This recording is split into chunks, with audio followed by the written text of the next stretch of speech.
Mr. Chairman, thank you so much. Let me begin by saying how much respect I have for you and for the way you led this subcommittee. Homeland Security is never an easy bill, and it never should be. It deals with real risks, real people, real consequences. And I appreciate the seriousness you brought to this work, and I appreciate the bipartisan spirit that has allowed this subcommittee to function even at times, very difficult moments like now. We're meeting today at a very important time. In just a few days, if Congress doesn't act, the Department of Homeland could face a shutdown. And while the American people may hear the word shutdown and think of Washington politics, what that really means is delayed disaster response, weakened cyber defenses, and uncertainty for the men and women who show up every day to keep this country safe. This is not theoretical. Every member here represents transportation security officers, and we support, they work long shifts to keep our airport secure. Every member relies on FEMA when disaster strikes their state or their district. Every member depends on CISA as cyber threats target hospitals, pipelines, schools, and local governments. Every member recognizes the critical role Secret Service plays and will be playing this year with security around the World Cup and the American 250 celebrations. Every member counts on the Coast Guard, men and women who carry out 11 statutory missions, often under extreme conditions, often with limited resources, and always with professionalism. So let me be clear from the very beginning. The public servants of the Department of Homeland Security have the full respect and support of Congress, Republicans and Democrats. They deserve stability, clarity, and leadership from us. That bipartisan commitment has already shown itself. This subcommittee, working together, rejected proposed cuts to FEMA and CISA.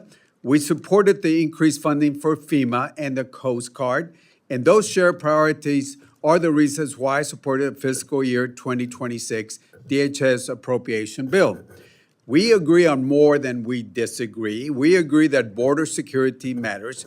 We agree that enforcement matters. We agree that accountability matters to the taxpayers and to the Constitution. And we should say plainly that strong borders and the respect for human life are not competing values. They're American values, and we are capable of honoring both at the same time. Strong borders and the respect for human life. And that's why the events that we witnessed last month in Minnesota, the tragic loss of 2 American citizens, should concern every member of this subcommittee, regardless of party. When enforcement actions lead to outcomes like that, we have an obligation to ask the hard questions and to make sure our laws and policies are working as intended.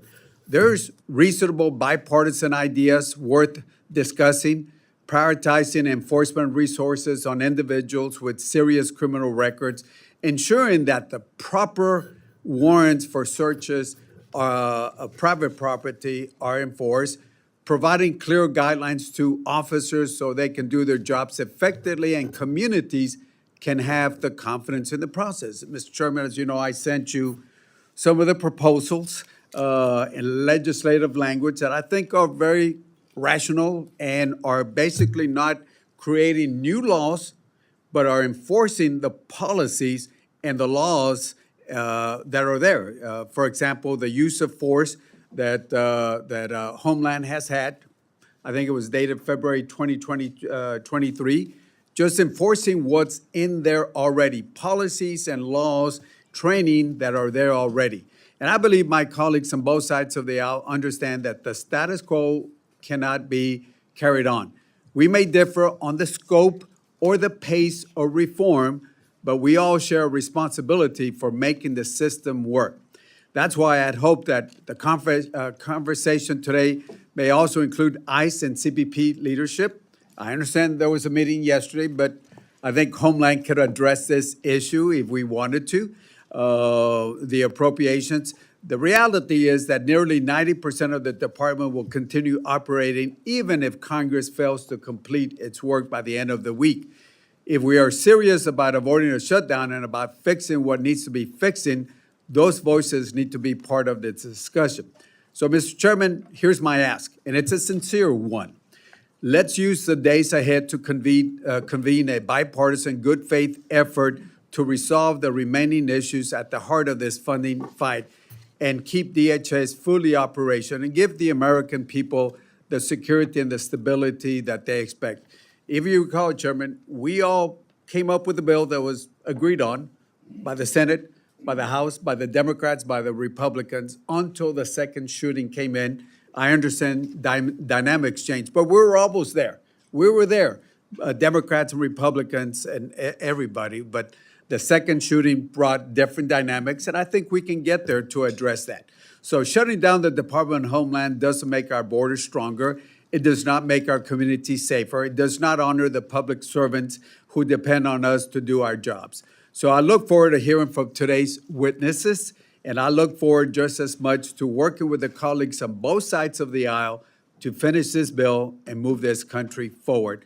With that, Mr. Chairman, I yield back.